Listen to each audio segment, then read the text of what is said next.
Mississippi Delta, 1855. The morning Ezekiel and Delilah Crane disappeared, the overseer found only their shackles, broken clean through as if by inhuman strength, though both slaves were slight of build. No tools lay nearby. No blood stained the dirt floor of the quarters.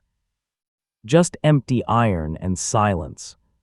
Master Cornelius Thorne stood in the doorway of the slave cabin, his face the color of ash. In 23 years of owning human chattel, he'd never seen shackles snapped like dried kindling.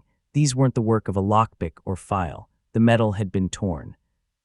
"How?" he whispered. His overseer, a thick-necked brute named Silas Gant, had no answer. He'd checked the bolts himself the night before. The chains had been secure. The Crane siblings, Ezekiel 19 and his sister Delilah 17, had been locked in after Ezekiel tried to run 3 days prior. 40 lashes had painted his back into ribbons of meat. He could barely walk. Yet somehow he'd run again, and taken his sister with him. Thorne's hands trembled as he examined the shackles. The break wasn't clean, it was warped, as though the iron had been heated to softness and pulled apart. But there'd been no fire, no forge, nothing. "Get the dogs," Thorne said quietly, "and send word to every bounty hunter from here to Tennessee. I want Rufus Kine." Silas Gant's eyes widened. "Kine, sir, he charges." "I don't care what he charges." Thorne's voice was cold as January river water. "Those two are worth $3,000 together, and if word spreads that my slaves can break iron and vanish like smoke, I'll have runaways every week. Get Rufus Kine." By nightfall, the dogs had lost the scent at Blackwater Creek, a tributary so thick with moss and decay that the hounds whimpered and refused to cross. The trackers claimed the water ran wrong, upstream in places where it should flow down, circular in others, as if the creek itself had been confused. Rufus Kine arrived 3 days later. He was a legend in the darkest corners of the South, a man who'd never lost a runaway, who could track through fire and flood, who some whispered could see in the dark like a wolf. He wore a long black coat despite the heat, and his face was lean and hard as a hatchet blade. 2 revolvers hung at his hips, a rifle across his back, and around his neck a necklace of what looked like teeth. "Human teeth." "Show me where they broke free," Kine said, his voice like gravel underfoot. Thorne led him to the cabin. Kine crouched, studying the broken shackles without touching them. His eyes, pale gray, almost colorless, narrowed. "How long they been on your plantation, Mr. Thorne?" "The boy was born here. The girl came with her mother 11 years ago. The mother's dead now. Cholera." "The children ever show signs of peculiarity?" Thorne hesitated. "Ezekiel's clever, too clever, taught himself to read somehow, though I beat that out of him. And Delilah," he paused, "the other slaves won't sleep near her, say she dreams too loud." Kine's thin lips curved into something that wasn't quite a smile. "Dreams too loud. Interesting." He stood, brushing dirt from his coat. "I'll need 100 men, trackers, dogs, riders, and I'll need them in 4 groups of 25. 100, Thorne sputtered. "That's excessive for 2 runaways." Kine turned those pale eyes on him, and Thorne felt his breath catch.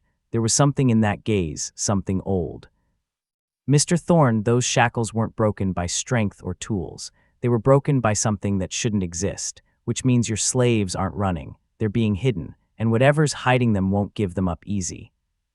"Hidden by whom?" Kine touched the necklace of teeth. "By the land itself, if I'm right. This is old country, Mr. Thorne, older than your plantation, older than America. The Choctaw wouldn't even hunt in these parts, and they hunted everywhere. Said the Delta had teeth." He smiled, showing too many of his own. "I've hunted all manner of runaways. Some were just desperate people running for freedom. But some," he leaned closer, "some were claimed by something that doesn't want to be found. And those hunts are when I earn my reputation." Thorne swallowed. "Can you catch them?" "I've never failed, Mr. Thorne, but I'll be honest, this won't be cheap and it won't be clean. Men will die, maybe many men. The question is, are your 2 slaves worth it?" Thorne thought of Ezekiel's defiant eyes even under the lash, of Delilah's unsettling silence, of the whispers among the other slaves, whispers he'd punished but never quite silenced, that the Crane children were different, marked. "Chosen." "They're worth it," he said. "Bring them back alive if you can, dead if you must, but bring them back." Rufus Kine nodded slowly. "Then we start tonight, and Mr. Thorne," he turned at the door, Tell your wife to bolt her windows. Tell your children to stay indoors after dark. Because if I'm right about what's protecting those two runaways, this plantation is about to learn what real darkness looks like." He walked into the gathering dusk, and behind him, the shadows seemed to move when they shouldn't. In the slave quarters, an old woman named Temperance clutched a crude wooden cross and whispered to the others, "The Crane children done woke something up, and now the white man's hunter gonna chase it straight to hell." "Will he catch them?" asked a younger woman nursing a baby. Temperance's eyes were distant, seeing something beyond the cabin walls. "Ain't about catching them, child. It's about whether they catch him." Outside in the darkening fields, the first of Rufus Kine's 100 hunters arrived, hard men with harder hearts, carrying torches and guns and bloodlust. They had no idea what they were hunting. And deep in the twisted heart of the delta, where the cypress trees grew in spirals and the water ran backwards, Ezekiel and Delilah Crane opened their eyes in perfect unison.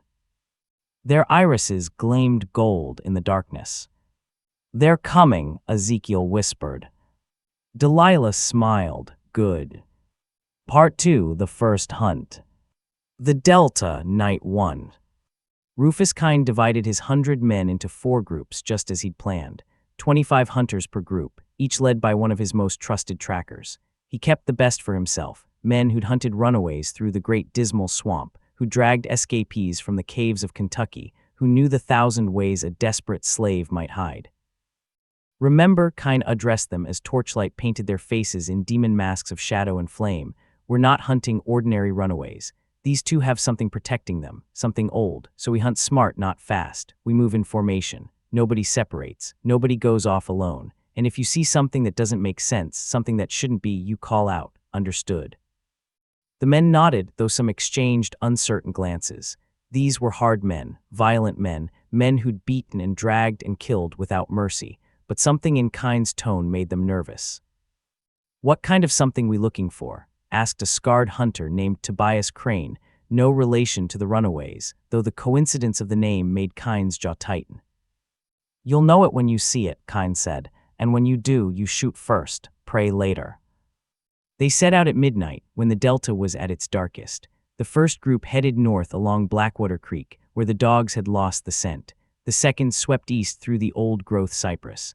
The third pushed south toward the swamps, where the Choctaw burial mounds rose like broken teeth from the mud.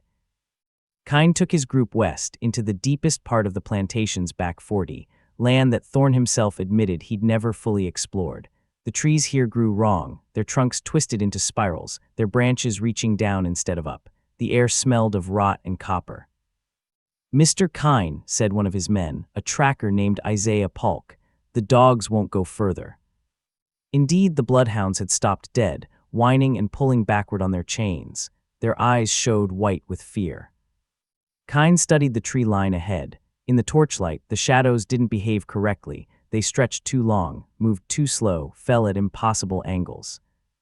"Leave the dogs," he ordered. "We continue on foot." "Sir, if the dogs won't." "The dogs are animals," Kine interrupted. "They sense what frightens them and retreat. We're men. We do what must be done regardless of fear. Now move." They entered the twisted woods. Within an hour, the first group, the one heading north along Blackwater Creek, found something that made their blood run cold. The leader, a bounty hunter named Marcus Tull, called a halt when they discovered a clearing that shouldn't exist. One moment they were pushing through dense undergrowth, the next they stood in a perfect circle of bare earth, perhaps 30 feet across. And in the center of the clearing sat a child's doll. It was crude, made of corn husks and twine, its face a blank oval of cloth, but someone had placed it carefully upright, positioned so it seemed to be watching the northern tree line. "What in Christ's name?" Tull approached slowly, his rifle raised. "Don't touch it," warned one of the younger hunters, a boy barely 20 named Samuel. "That's conjure work. My mammy told me about these. It's a watcher." "Superstitious nonsense," Tull scoffed, but he didn't pick up the doll. Instead, he circled it, nodding how its eyeless face seemed to follow his movement. Then Samuel screamed. Tull spun to see the young hunter pointing at the tree line with a shaking hand. "There, I saw something moved in the trees, something tall." 25 rifles swung toward the darkness, torches lifted high. But there was nothing, only the dense press of cypress and oak, the hanging curtains of Spanish moss swaying in a wind that didn't exist. "You're seeing shadows," Tull said, but his voice lacked conviction. "It was watching us," Samuel insisted. "I saw eyes, too high up to be a man, too high to be." The trees exploded with the sound of snapping branches.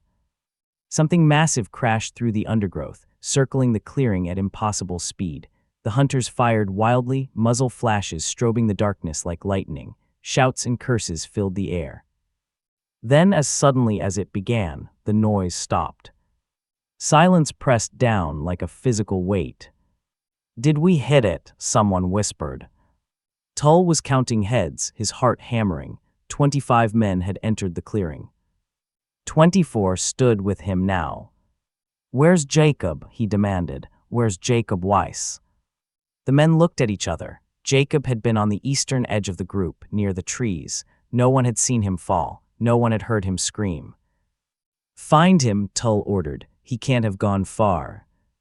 They searched the tree line, calling Jacob's name. They found his rifle, dropped in the undergrowth, his torch still burning in the mud, his hat. But Jacob Weiss was gone. And in the center of the clearing, the corn-husked doll had been turned around.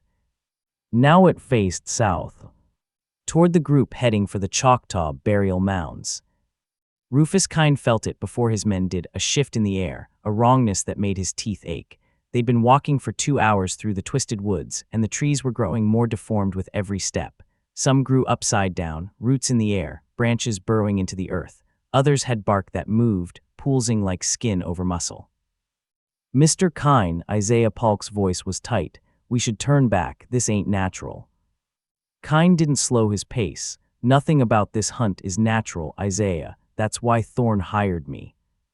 "But the trees are just trees, twisted by poor soil and bad water. Keep moving." But even Kine didn't believe his own words. He'd hunted in swamps and mountains, in deserts and forests, in every dark corner of the South. He'd never seen trees that grew like this, never felt air that tasted of old magic and older malice. Ahead, through the twisted trunks, he glimpsed a structure. "Hold," he raised a hand. The 25 men stopped, rifles ready. It was a cabin, or had been long ago. The wood was gray with age, the roof collapsed, the windows empty as skull sockets, but someone or something had been there recently. Fresh footprints marked the mud around the entrance, small footprints. "A girl's footprints." "Delilah Crane," Kine whispered. He'd studied their measurements before the hunt. These matched perfectly. "She's in there?" asked Isaiah. Kine shook his head. "She wants us to think she's in there. This is bait." "Then what do we do?" Kine smiled, cold and calculating. "We spring the trap, but carefully." He turned to his men. 10 of you surround the cabin. Rifles on every window, every door. The rest with me. If they're using this as a lure, they'll have an escape route. We'll find it and cut them off." The men moved into position with practiced efficiency. These weren't farmers or shopkeepers. They were professional hunters, men who'd made careers of tracking human beings through impossible terrain. But as they approached the cabin, Kine felt the wrongness intensify. The air grew thick, hard to breathe. The shadows deepened despite their torches, and from inside the ruined structure came a sound that made even Kine's hand tighten on his revolver. Singing. A girl's voice, high and sweet, singing a song Kine recognized, an old slave spiritual about crossing the River Jordan. But the words were wrong, twisted, replaced with something that hurt to hear. "Wade in the water, children. Wade in the waters. God's gonna trouble the water. God's gonna drown the hunters all." "That's her," Isaiah breathed. "That's Delilah Crane." "Hold position," Kine ordered. "Don't enter until I give the—" One of the younger hunters, impulsive, eager, kicked open the cabin door and rushed inside. His scream lasted exactly 3 seconds. Then silence. "Pull back," Kine shouted. Everyone pull back too. The ground beneath them began to move. Not shake, move. The earth rippled like water, like skin, like something living had been sleeping beneath them and was now waking up. The hunters stumbled, falling, cursing. torches dropped into the mud and hissed out. And from the cabin, from the collapsed roof and empty windows, from the very walls themselves, came pouring out a darkness that moved. It wasn't shadow, it wasn't smoke, it was something else, something that had texture and weight, that reached with fingers of absence and cold.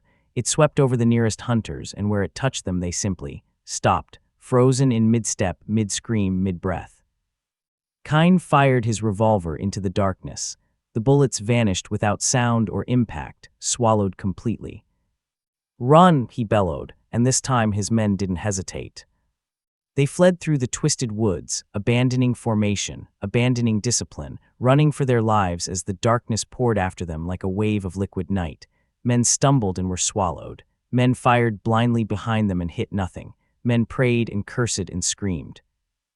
Kine ran with them, his mind racing. He'd seen things in his long career, things he'd never spoken of, never admitted. He'd seen slaves who seemed to vanish into thin air. He'd seen places where the land itself rejected pursuit. He'd seen evidence of powers that the church said didn't exist. But he'd never seen anything like this. By the time they broke from the twisted woods into the more normal forest beyond, only 17 of his 25 men remained. 8 gone, taken, in less than 10 minutes. They collapsed, gasping, checking themselves for wounds that didn't exist. Behind them, the twisted woods had fallen silent. The darkness had retreated, but Kine could still hear it, a wet, breathing sound, like lungs filling and emptying. The land was alive, and it was protecting the Crane siblings. Isaiah Polk grabbed Kine's coat. What the hell was that? What the hell was that? Kine's face was pale, his usual confidence shaken. Something that shouldn't be, something that, he stopped listening. From the direction of the burial mounds, they heard gunfire, screaming, then silence. The third group had found something too. Part 3, the mounds. The burial grounds, 2 hours past midnight. The third group of hunters, led by a grim-faced tracker named Nathaniel Voss, reached the Choctaw burial mounds just as the moon rose, full and bloated and red as a wound. There were 7 mounds in total, arranged in a pattern that might have been random but felt deliberate. They rose from the swamp like the knuckles of a buried giant, each one overgrown with vines and crowned with dead trees. The air here smelled wrong, sweet, and rotten at once, like flowers growing from corpses. "I don't like this," muttered one of Voss's men, a hunter named Caleb Bright. "The Choctaw built these mounds for their dead. It's sacred ground." "The Choctaw are gone," Voss said flatly. "Forced west on the Trail of Tears 20 years ago. Their sacred ground belongs to whoever's strong enough to take it now." But even Voss felt it, the weight of attention, as if unseen eyes watched from the mounds themselves. The burial grounds were supposed to be abandoned, forgotten. Yet the grass around the mounds had been recently trampled. Fresh offerings lay scattered at the base of the largest mound. Cornhusk dolls like the one Tull's group had found, strips of cloth tied to stakes, and what looked disturbingly like finger bones arranged in spiral patterns. "Someone's been here," Voss observed, "recently." "The runaways?" asked Caleb.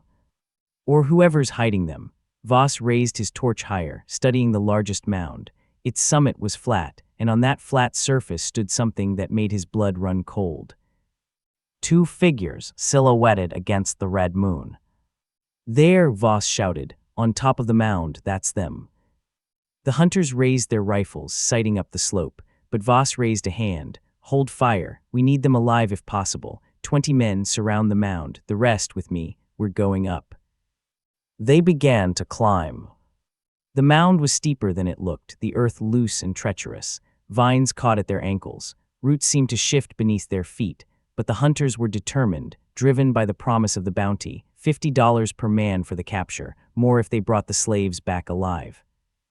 Halfway up, Voss realized the figures at the summit hadn't moved. They stood perfectly still, facing the approaching hunters. "Do still." "Hold," Voss commanded. Something was wrong. He'd hunted runaways for 15 years, and they always ran when cornered. Fight or flee, that was the rule. But these 2 just waited. "Maybe they're surrendering," suggested Caleb hopefully. Voss didn't think so. He studied the figures more carefully. Now that they were closer, he could see they were indeed a young man and woman, both thin, both dressed in the ragged clothes of field slaves. But their posture was wrong. too straight, too proud. Too confident. Ezekiel and Delilah Crane, Voss called up to them. By the authority of your lawful master Cornelius Thorne, I command you to submit to capture. Come down peacefully and you won't be harmed. A lie, of course. Ezekiel would be whipped within an inch of his life, and Delilah would likely be sold south to the sugar plantations, a death sentence delivered slowly, but runaways didn't need to know that.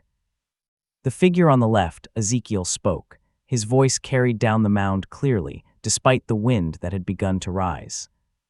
We will not submit, we will not return, we will not be slaves again. You don't have a choice, boy, Voss snarled. There are 25 armed men here and 100 more hunting these swamps. You're surrounded, caught, finished. Come down or we'll come up and drag you down. Delilah laughed. It was a terrible sound, too old for her young throat, too knowing, too amused. You think you're hunting us, she said, but you don't understand. You were never the hunters. She raised her arms, and the red moon seemed to brighten. We are. The mound began to shake. Not gently, violently, like a dog shaking off water. The hunters stumbled, grabbing at vines and roots to keep from sliding down. Several lost their footing and tumbled, cursing, to the base. What the hell? Voss didn't finish the sentence. The mound was opening. All around them, gaps appeared in the earth, cracks that widened into holes, holes that deepened into tunnels. And from those tunnels came a sound that Voss would hear in his nightmares for the rest of his brief life. Rattling. Bones rattling together. Hundreds of bones, thousands, clicking and clacking and scraping against earth and stone. And with the bones came the smell, ancient decay, ceremonial herbs, funeral smoke long since dispersed but somehow still present. The burial mounds, Caleb whispered in horror. The dead are in the burial mounds and we're on top of. The first skeleton pulled itself from the earth between Caleb's feet. It was incomplete, missing an arm, half its ribcage, most of its jaw. But what remained moved with terrible purpose, bone fingers closing around Caleb's ankle with a grip like iron. He screamed and fired his rifle point-blank into the skeleton's skull. The bones exploded into fragments. But 10 more skeletons were already emerging, pulling themselves from the tunnel mouths with jerky, insectal movements. And these were dressed in rotting buckskin, adorned with beads and shells and the remnants of ceremonial paint. Choctaw burial remains, animated, hunting. Fire, Voss roared, fire at will.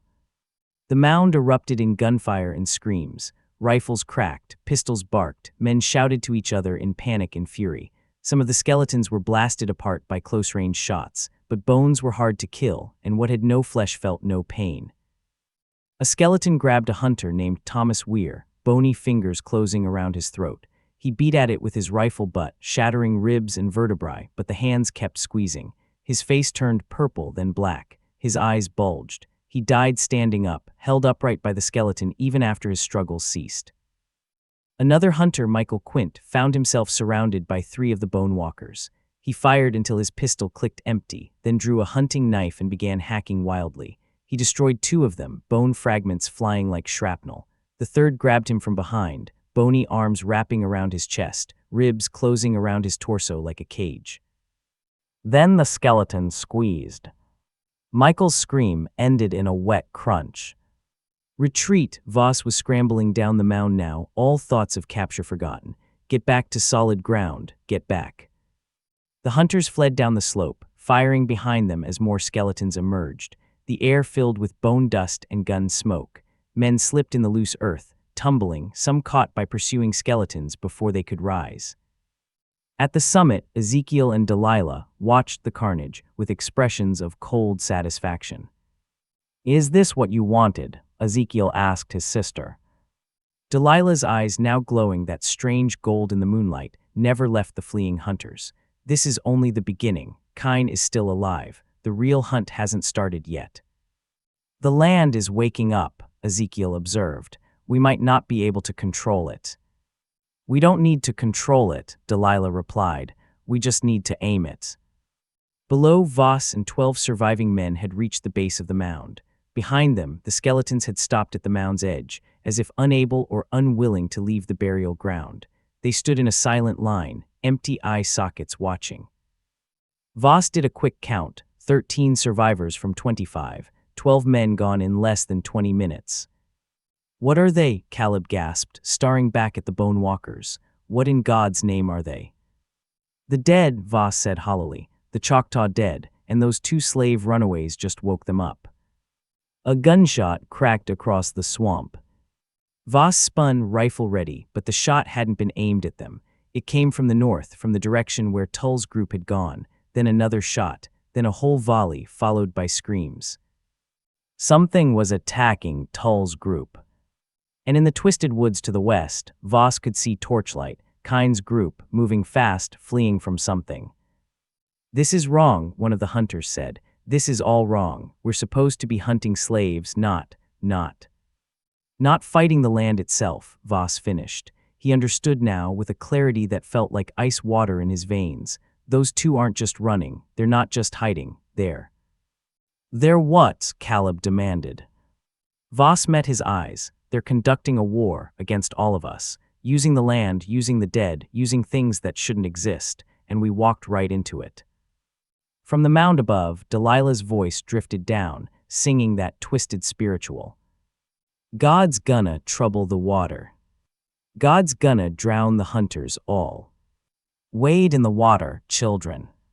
Wade in the blood and the waters. Voss made a decision. We're pulling back, all groups, all hunters. We regroup at the plantation, reassess, and… No! The voice came from behind them. The surviving hunters whirled to find Rufus Kine emerging from the tree line, his 17 remaining men with him. Kine's coat was torn, his face scratched, but his pale eyes burned with a fury that Voss recognized. The fury of a man who'd never failed, who'd never lost, now facing the possibility of defeat. We don't retreat, Kine said. We adapt. Kine listened to reason, Voss protested. We've lost nearly half our men in the first night. Whatever these runaways have woken up, it's beyond. Nothing is beyond me, Kine interrupted. He looked up at the mound, at the 2 silhouettes still visible against the red moon. I've hunted things like this before. Different forms, different powers, but the same essential truth. They're using fear as a weapon. Fear of the dark, fear of the dead, fear of the unknown. But fear is just another tool, and I know how to break it. How? Voss demanded. Kine smiled his terrible smile. By doing what they don't expect. They think we'll run, scatter, give up. Instead, we're going to do the opposite. We're going to stop hunting them. He pulled a small vial from his coat pocket. Inside, a dark liquid sloshed. Even from a distance, Voss could smell it, something chemical and bitter. Then we're going to burn them out.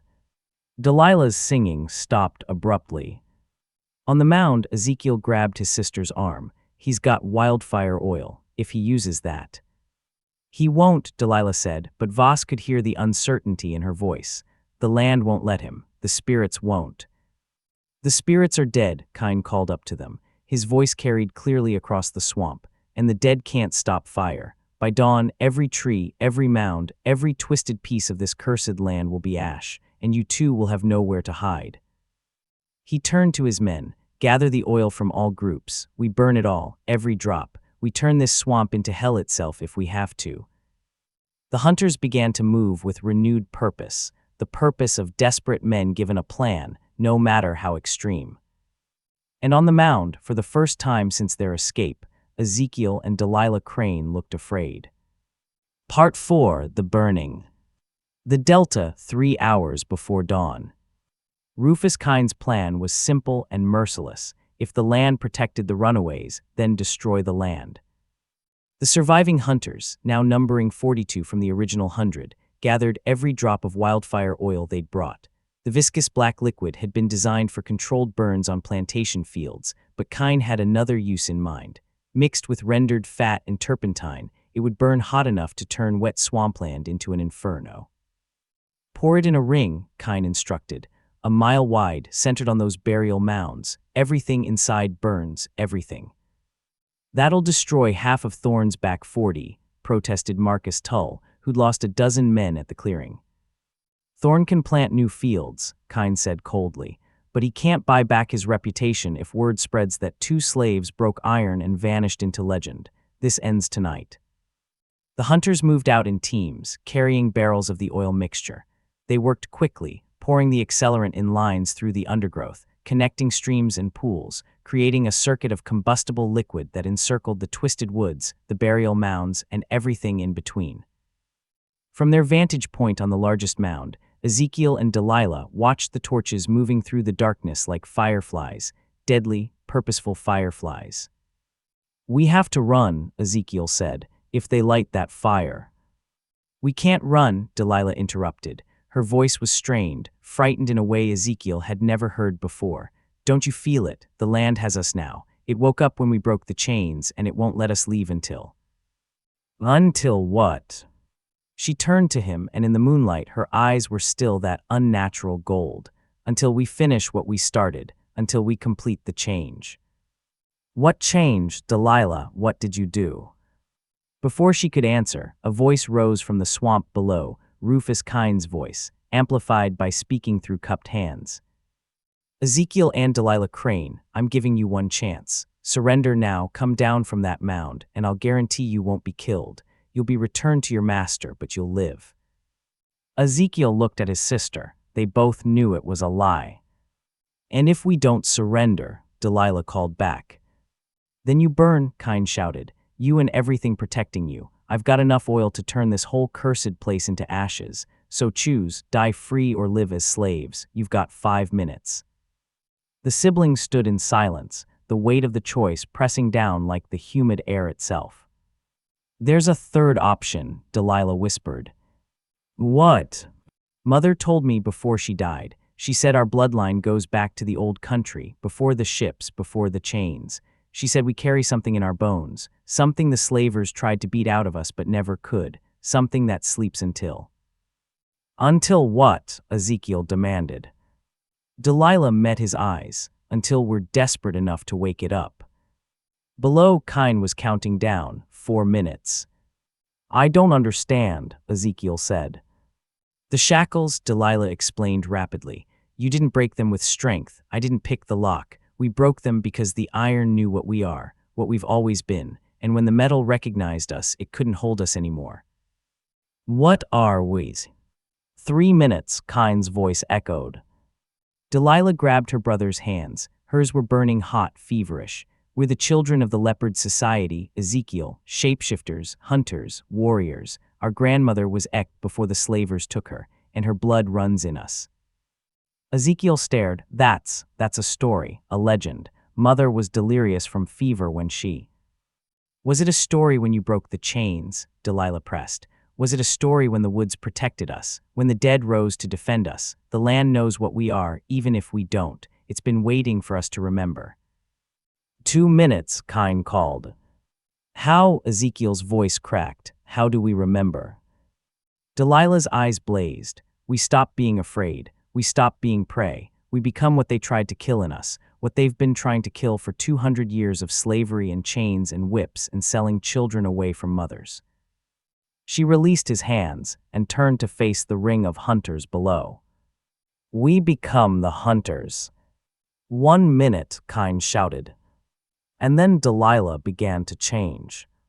It wasn't gradual, it wasn't gentle. Her body convulsed, bones cracking and reforming with sounds like breaking branches. Her skin rippled, sprouted, darkened. Her face elongated into a muzzle filled with teeth that caught moonlight like ivory knives. Her hands became paws, massive, clawed, powerful. Within seconds, a young woman no longer stood on the mound. A leopard did. But not a natural leopard. This was larger, more muscular, with eyes that still gleamed gold and human intelligence. And when it roared, the sound carried not just animal fury, but centuries of rage, grief, and defiant resistance.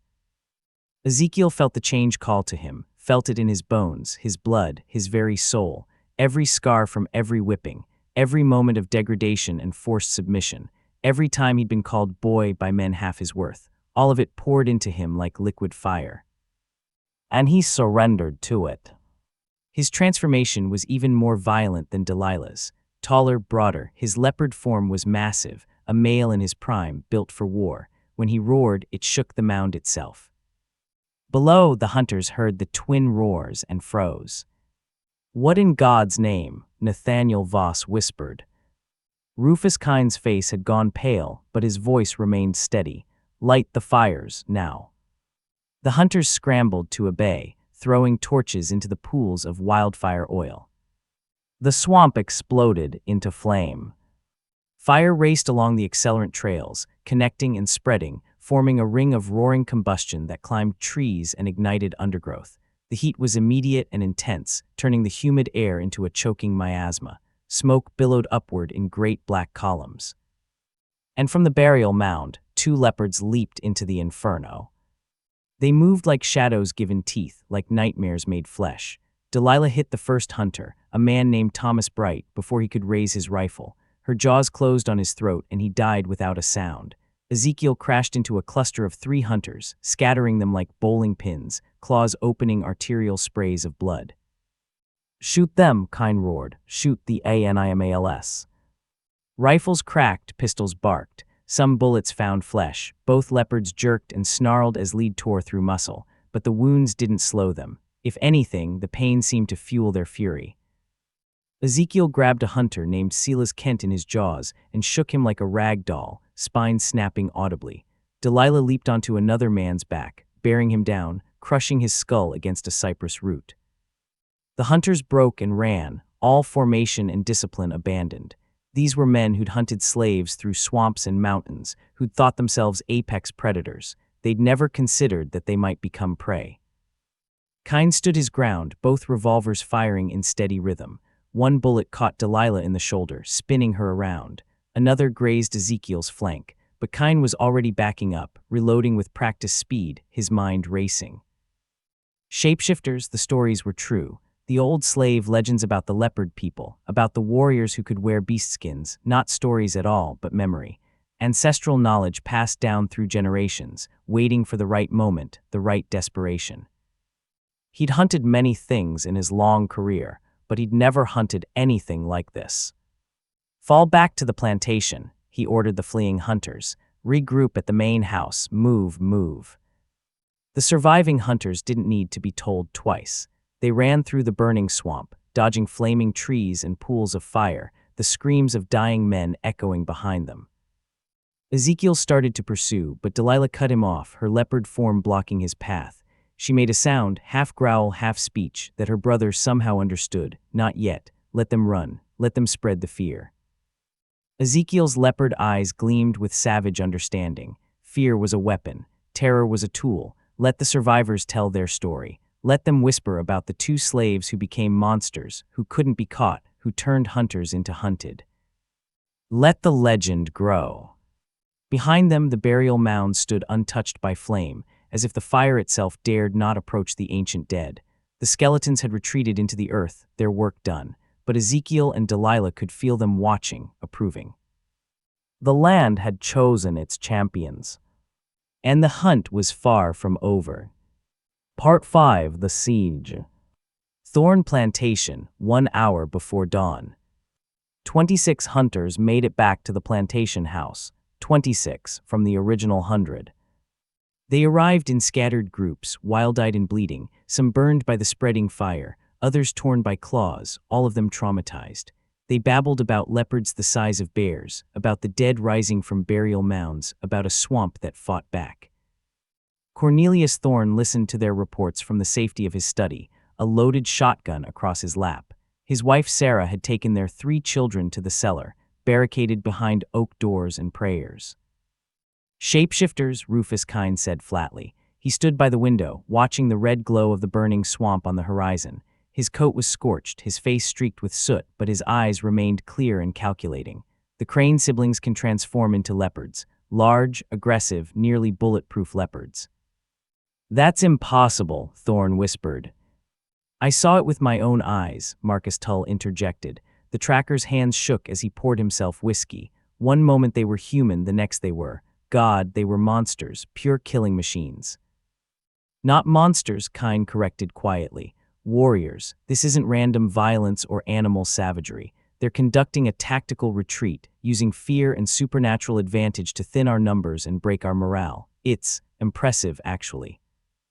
"Impressive," Thorne's voice rose. "They've killed 74 men, 74, and you call it impressive." I call it effective, Kine said, which is why we need to change our strategy. We can't hunt them in the swamp, that's their territory now, so we make them come to us. How? Kine turned from the window, his pale eyes reflecting lamplight. What do escaped slaves want more than anything, Mr. Thorne? Freedom. Specifically, freedom for those they love. The Crane siblings didn't run alone originally, they were caught, but there are other slaves on this plantation. Family, friends, community, people they care about. Understanding dawned on Thorne's face, followed quickly by horror. You want to use my slaves as bait, as hostages. I want to force the Cranes into the open, Kine said. Shapeshifters they may be, but they're still human enough to care about their people. So we gather every slave on this plantation into one place, somewhere defensible, somewhere the leopards can't easily attack, and we wait. Thorne struggled for words. That's using human beings as bait. They're your property, Kine said without inflection, and property is meant to be used. Would you rather we abandon the hunt? Let word spread that Cornelius Thorne's slaves can transform into African demons and slaughter white men with impunity. You'll have runaways from every plantation in Mississippi. You'll have slave rebellions. You'll have everything the South fears most. The room fell silent. Every man there understood the implications. The South's entire economic system depended on the myth of control, that slaves were docile, inferior, controllable. The Crane siblings had shattered that myth with broken chains and spilled blood. If they escaped, if their story spread. Where, Thorne asked quietly, where do we gather the slaves? Kine smiled. The cotton warehouse. Stone walls, few windows, easily defended. We put all your slaves inside, ring the building with armed men and wait. When the Cranes come to free their people, and they will come, we'll be ready. And if they don't come? Then we start executing hostages, 1 per hour, until they do. The brutality of it hung in the air like smoke, but none of the hunters objected. They'd seen their friends torn apart by supernatural beasts. They'd run through burning swamps pursued by the dead. They wanted blood and revenge, and they didn't much care how they got it. Do it, Thorne said. Gather them all, every slave on the plantation, and send riders to the neighboring plantations. Tell them what's happened. Tell them we need more men, more guns. If this is war, then by God, we'll fight it like a war. The hunters moved to obey, energized by having a plan, a purpose. Only Nathaniel Voss remained behind. Kine, he said quietly, can we actually kill them? I put 3 bullets into the male leopard. He barely slowed down.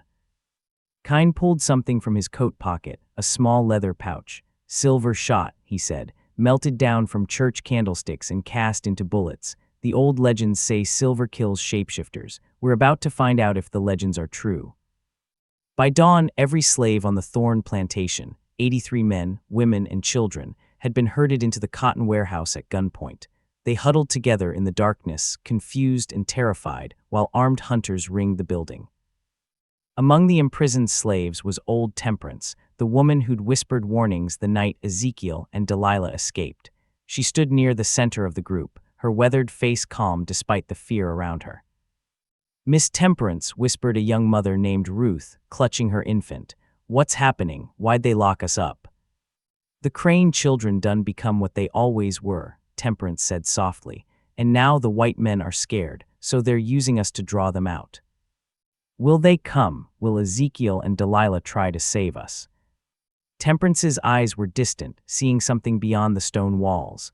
Oh, they'll come. The question ain't whether. The question is what they'll be when they arrive, saviors or demons, maybe both.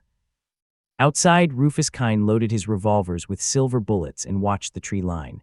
The fire in the swamp had burned itself out with the coming of dawn, leaving a charred wasteland of smoking stumps and ash. But the twisted woods remained untouched, and the burial mound still stood, sentinel and silent.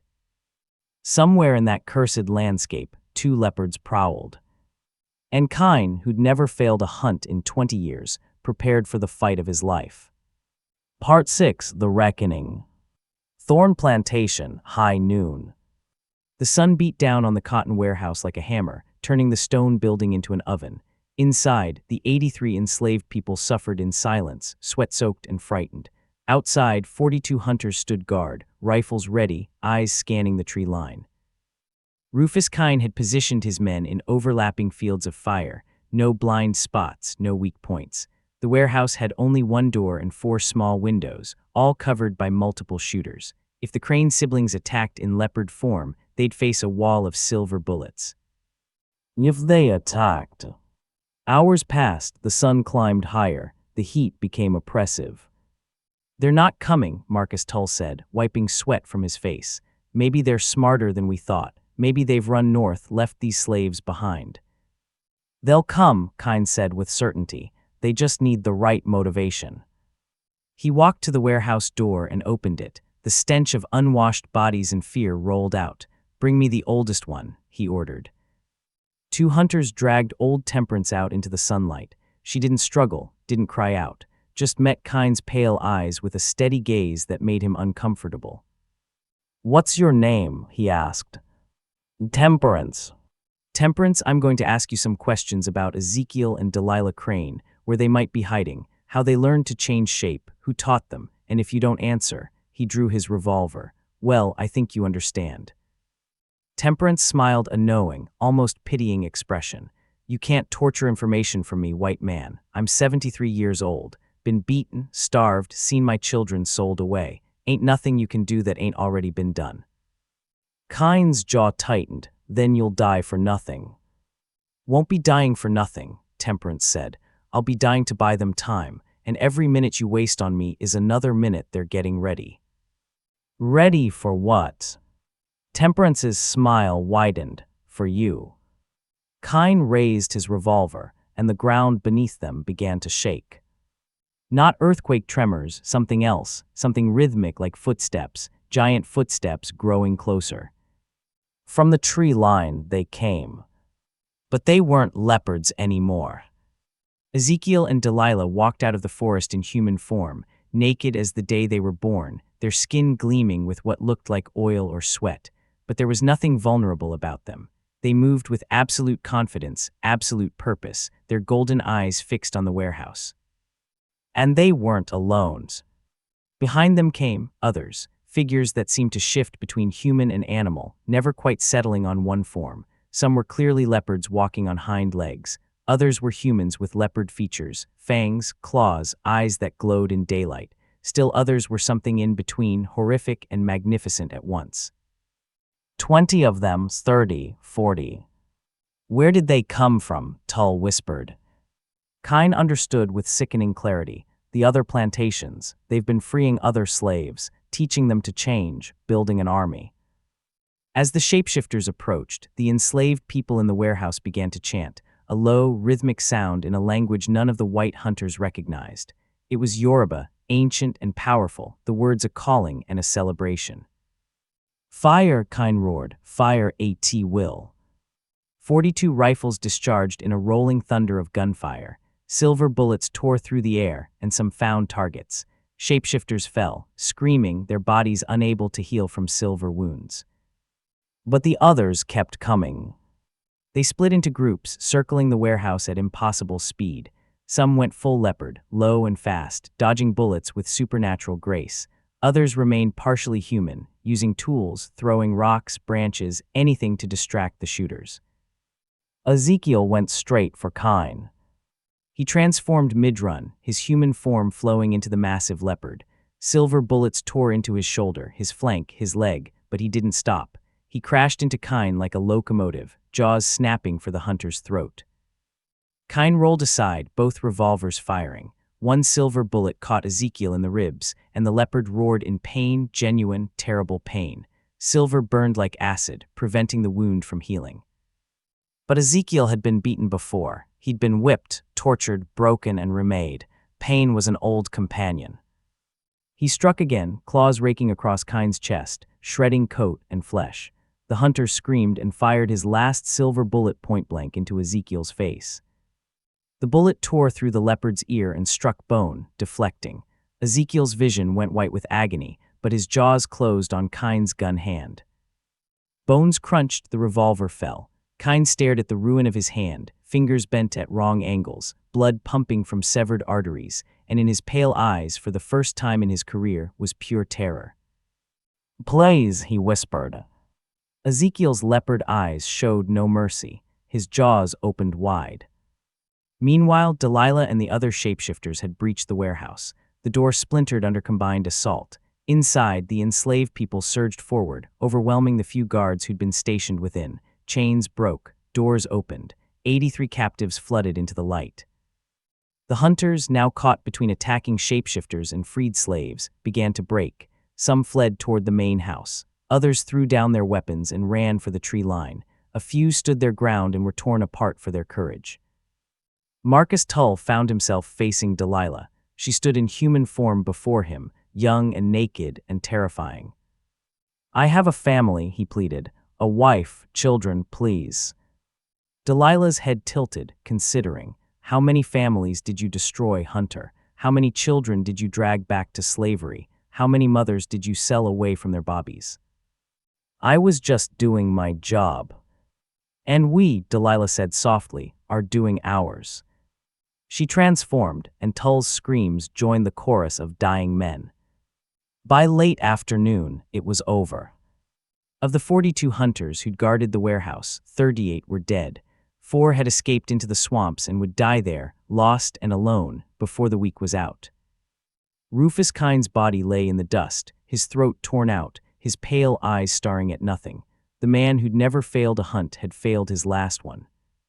Cornelius Thorne had barricaded himself in his study, shotgun in hand, while his family huddled in the cellar. He listened to the screams, the gunfire, the terrible silence that followed. He waited for the door to break down, for claws and fangs to find him. But the attack never came. Instead, Ezekiel and Delilah craned back in human form, dressed in clothing taken from dead hunters, knocked politely on his door. "Mr. Thorne," Ezekiel called, "we'd like to have a conversation." Thorne didn't answer, just clutched his shotgun tighter.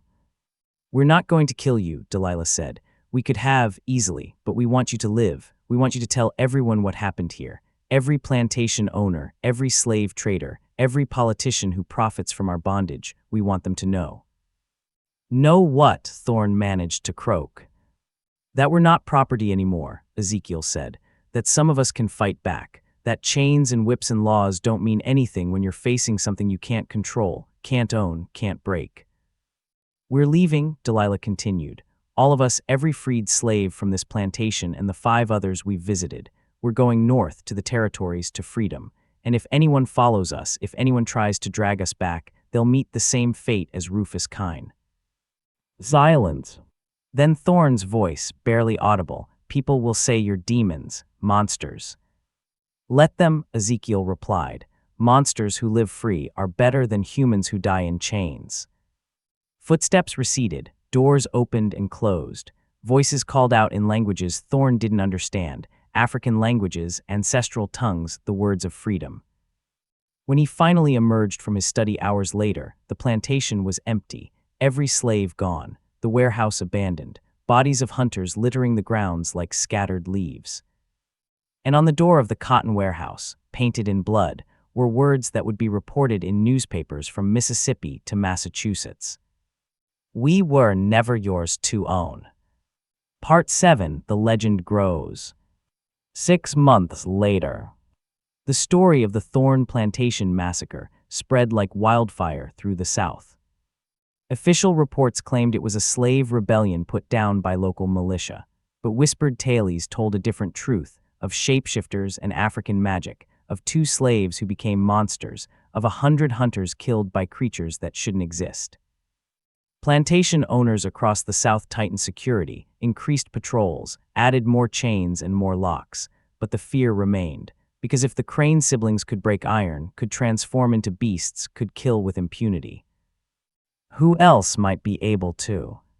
Slave rebellions increased. Not dramatic, violent uprisings, those were still crushed brutally, but quiet disappearances, small groups vanishing in the night, runaways who left no trail and were never found.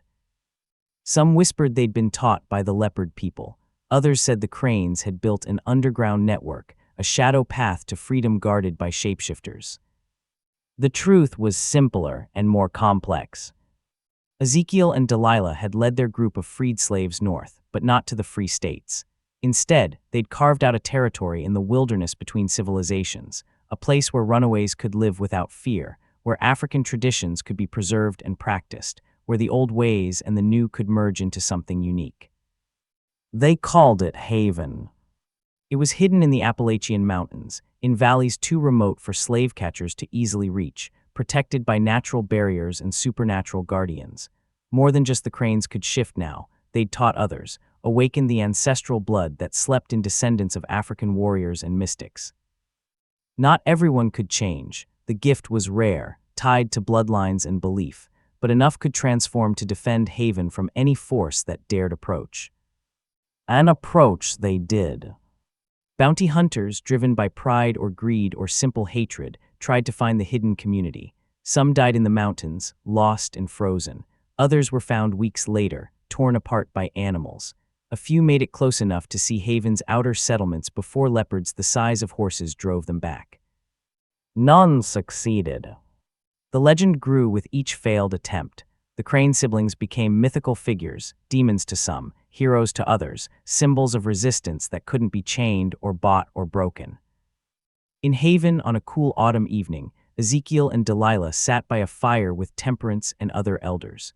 They were planning the winter preparations, discussing expansion, debating whether to send scouts to free more slaves or wait for them to find Haven on their own.